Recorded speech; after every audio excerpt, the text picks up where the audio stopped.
Welcome back to the Be the CEO of Your Life and Business podcast. This week, Amy, our topics always come out of things that are currently going on in our life, things that are important to us, lessons we're learning. And this week, we want to talk about controlling the controllable and letting everything else go. And I did a post on Instagram about this today. It's, there's very little that you can actually control in your life. And two things that are in your control are your attitude and your effort. And I try to tell my kids this all the time. They don't listen to me and really don't care what I have to say. But I try to tell them all the time that there's just two things that you can control. And one is attitude and one is effort. And that applies in every area of your life, right? Yep. And what really prompted me to think about this topic this week is somebody that, Amy and I follow a lot of different motivational speakers. And we've spoken on this podcast before about how much we love Rachel Hollis, and we've been following her for years. And we actually got the journaling practice that we use that I've been literally using for, what would you say, 7 years now or something like that? Yeah. We got it from her, her and her husband, Dave. We used to watch their morning show every day. Like we have learned so much from them and taken so many lessons from them. Yeah.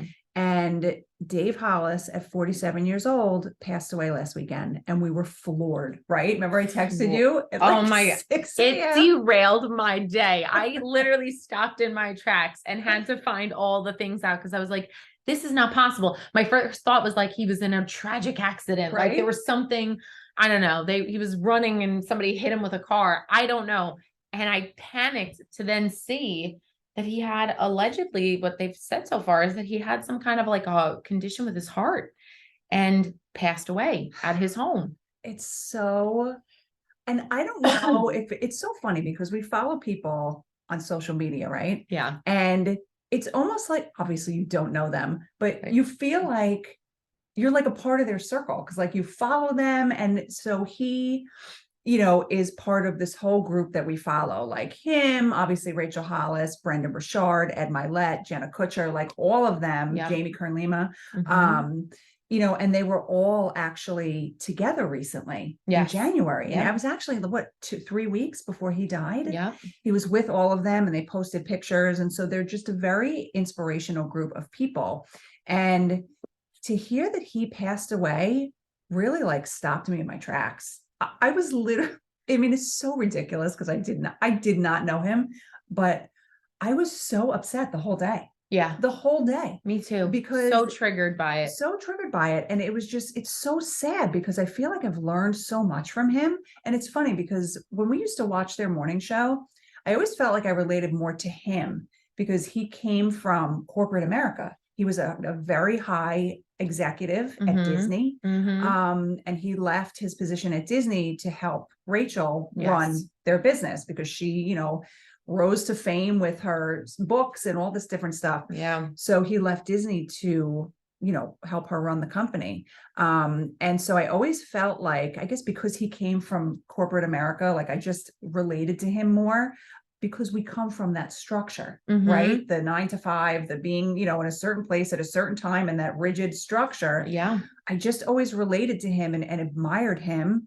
for how he made that change. And I'm just thinking about this now, like, so he made that change from corporate America to entrepreneurship. Yes. Which is kind of what we did, obviously not in the same capacity. No, but you're so right because it's so funny you say that. I can now see exactly why you related to Dave more because when we started consuming that content, we were the Dave in that situation. Yep. We were in this corporate mindset. We were in this mindset of like, okay, this is the traditional track. This is how you get there. These are the steps that you take. Like, these are the new roles and responsibilities.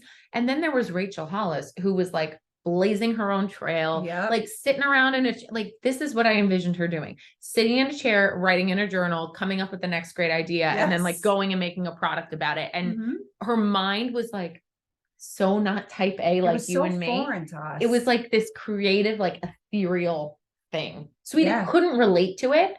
And so that's really interesting because as we consumed all of this personal growth content, and honestly, I think we kind of felt like we knew them a little bit more than we really, truly, and honestly did, because every single day they showed up and talked about what was going on in their lives, offered these very vulnerable situations and circumstances, and talked about how they worked through. So you could like start to really parallel your life with what they were going through. Yeah. And we were talking before we started recording about when we started consuming their content, we were with our prior firm and we were in such a bad place. Yeah. And not knowing like which direction we wanted to go in. And so they brought us so much laughter. Like I would watch that morning show Oh my gosh. every day religiously. And if I had to miss it for some reason, because I was in court or some, obviously I couldn't watch it when they were live every single day. Right. But I would watch it later. Mhm. And I never missed an episode because they just made me laugh. And I feel like they helped me get through that period. Them, Beachbody, like all the personal development that we were consuming at that time helped us get through that period of just negativity and not knowing where we wanted to go. Yeah. And we were making the decision, speaking about controlling the controllable, to stay in that place at that time. And we were talking about this before also. That was a decision. I didn't feel like it was a decision at that time. So I didn't feel like it was in my control, but it really was. Yeah. So, when you think about things that you can control, yes, your attitude, your effort, but there are other things in your life. I don't know if you were talking about this before, if you want to talk a little bit about that. Other things that you control, obviously your attitude and your effort for me are like top two. And I'm not always so good at controlling my attitude because you can just become so overwhelmed with daily life. But there are other things that you can control. Yeah. So what we were talking about specifically was, doing the practice of law. And before we were introduced to all of these incredible personal development gurus, I'll call them, we thought that there was one track. It was so myopic. It was just that you went to law school, you got into a firm, you figured out how to be on a partner track, you figured out how you could, progress in your professional growth. And then ultimately there was a ceiling. And no matter how much you can talk yourself out of it and be like, oh no, I can do this and this will be so great, there was still that ceiling that we were just like constantly going to butt up against. Yeah. And especially in our prior firm, the ceiling was like from the 50s, which means it was we were at it. Okay. It was like they built it back in the day. Yeah. All right. And it was just low. And it just didn't provide us with the opportunity to meet the needs that we needed to meet in order to feel the most fulfilled. And I think that in consuming this personal growth and like hearing from people like Rachel Hollis, who, by the way, we totally credit so many times, Laura would say, Amy, I know that we are just made for more. Yes. Like there is something, I don't know what it is. And she would tell me this all the time.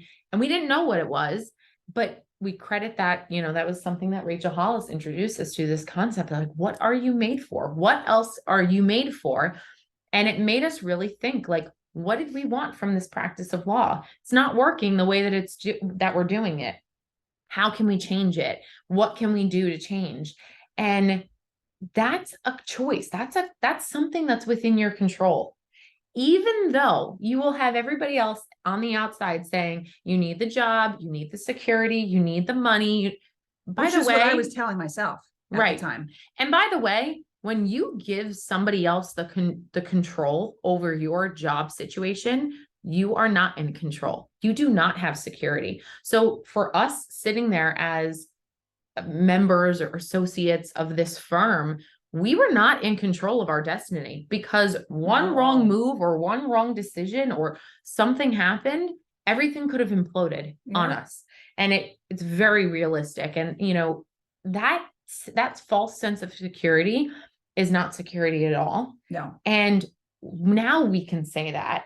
At the time, the reason I left later than Laura was because of this theoretical question that I was asking myself, like, am I secure here? And what does that mean? How do I define security and happiness and success in my life?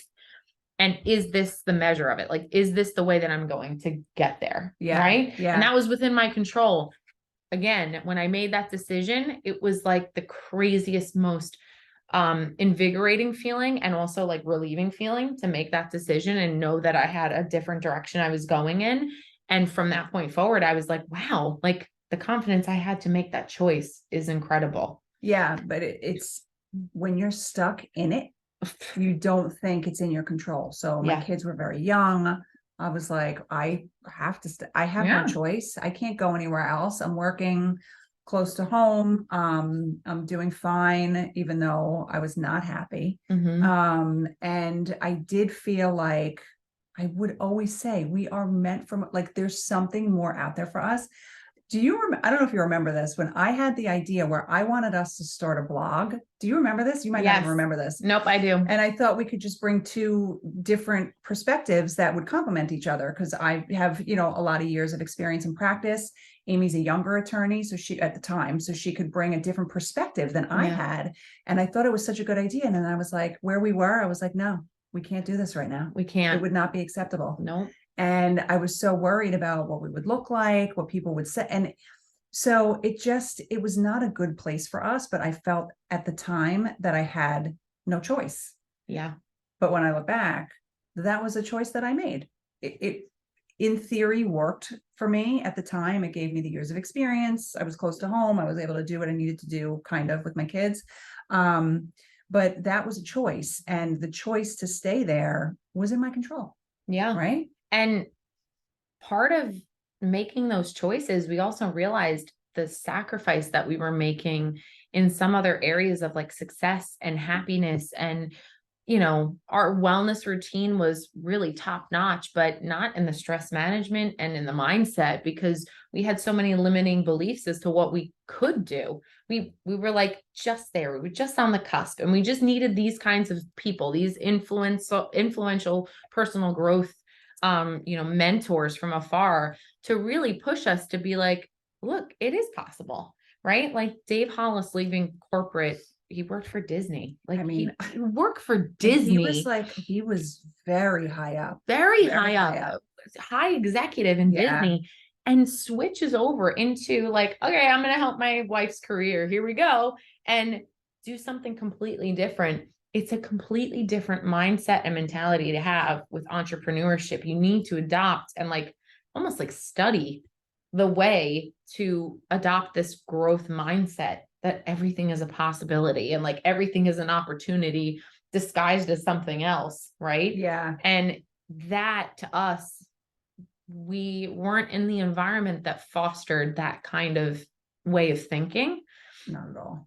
But then now stepping out, it's like, that's the only way that we embrace thinking now. It's almost like you have to go through things to learn from them. Right. And so we learned a lot of lessons, mainly, I would say, how we don't want to be.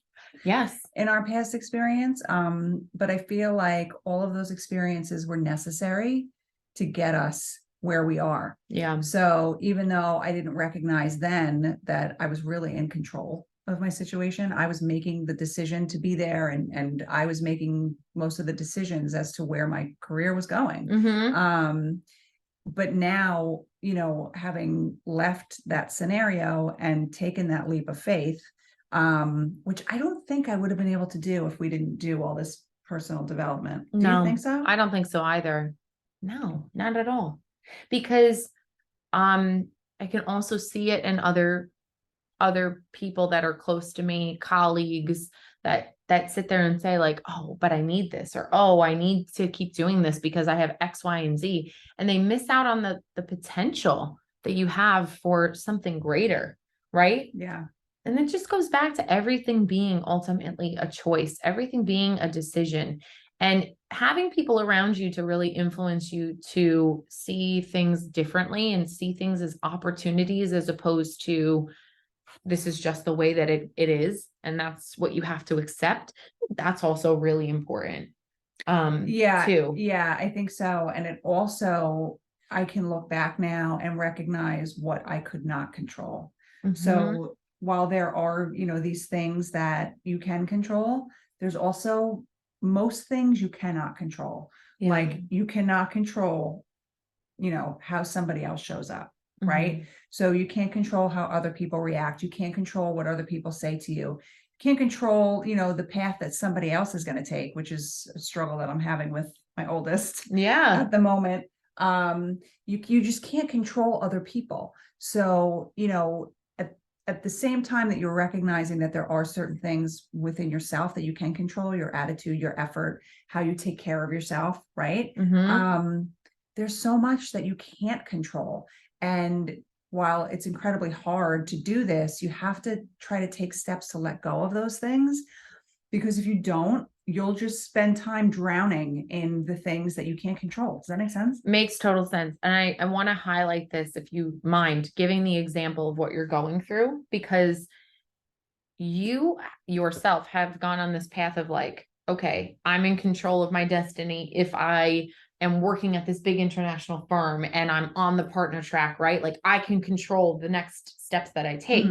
But then when you look on the flip side and you've stepped out of that completely into entrepreneurship, you're now in a position where you're like, you do have a choice. You have so many opportunities in front of you, and that might not be the only choice.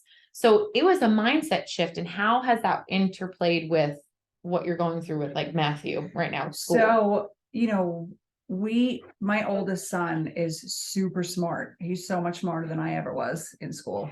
And I feel like he doesn't want to do the work, right? And in my head, he's going to be 13. So it's a really tough, I'm sure you remember, it's a tough time period, right? Yeah. But I just don't remember the struggle. And my mom said that I didn't fight with her about doing schoolwork. Like I just did it and got it done. Like I was telling Amy before. So my parents both went to college. My dad went to, a private 4-year school, was in a fraternity. So he had that whole college experience. And there was no question in my mind that I was going to do the same thing. Like I didn't know that there was any other path. I didn't consider any other path. Like I was doing well in school. I was going to go to college and then go to law school. And that was it. That was my path. But that's not the only path, right? So when I say to Matthew, of course, I want him to do well in school because I feel like it will open up a lot of opportunity for him, but it's not the only path. No. But I didn't realize that. Like that was my mindset. Like this is the path. This is where I'm going. This is the only way. Until really I was well into my career was when I changed my mindset. And really, again, when we were introduced to Beachbody, what were you talking about before? Was it Rachel Hollis where you envisioned her? Did you say that already? What you envisioned her doing every day? Like that lifestyle, which was the lifestyle of so many coaches that we knew, like they didn't have set hours. Yes. They didn't have a boss and they were making all this money and they were happy. And I was like, what?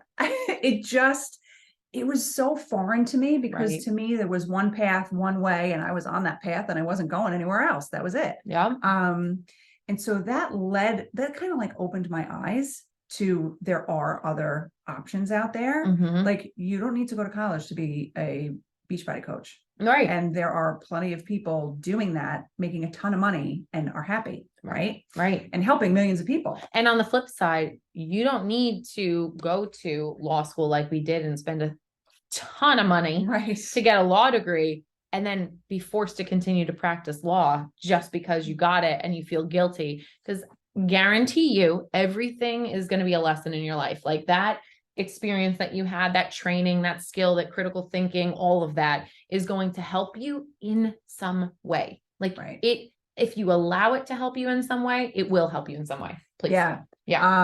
It opened my eyes to there are other opportunities out there. And so now I have a very different viewpoint as to what success means, and really what is in my control. Yeah. Because you can make different, like you don't have to be on one path for your whole life. Like you can make the decision to do something else, to change like we did. And let me point this out because I just got this visualization as you're talking about this. I know a little woo woo for some of you, but if you try to control what you can so much, it almost to me, the visualization I just saw is like a tightening of your fist. You hold on so tight that you grip yourself into this little ball where you have to do everything according to whatever it is that you think it's supposed to be. And it leads to this perfectionism. It leads to this path of like, I got to do it right. It has to be done this way. And there's so much like reining in. And from two type A's, probably recovering perfectionists here. Yes. That is not what this path looks like now in No. business ownership. Like there are so many more room. There's so much more room for fluidity, for mistakes, for changes, for growth, for opportunity when you start to like open your hands a little bit and allow to receive it. Right. Does that make sense? Yeah, totally. Totally. Because we're trying to control everything. Yes. You're trying to control everything. And even the way that your kids show up, like even the way that your kids show up. And Yeah. I have to remind myself, it's so funny. I did this post on Instagram today about the things that you can control. And in between when I made that post and when I got to work, I had to remind myself of that like 17 times, because you just, even on a daily basis, there's a million things that happen during the day Yeah. that are out of your control. Yep. I can't control the mood my kids come home in. I can't control the amount of homework they have.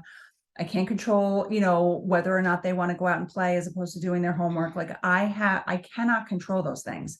So I have to remind myself that while there are things that we can control, like with ourselves, you do have to like stop gripping so tight. Yes. And let go a little bit. Yes. Because it's when you let go of that control that you can really make progress and just be so much happier. And tap into like what it is that you need to feel fulfilled, right? Like what is it that's going to make you feel like the most well-rounded you? And yeah, for your almost 13-year-old, he's not going to know that yet. Right. In this present moment where he is right now, he knows what he wants to do, who he wants to hang out with, And it's how not much schoolwork. Yeah, not schoolwork, right?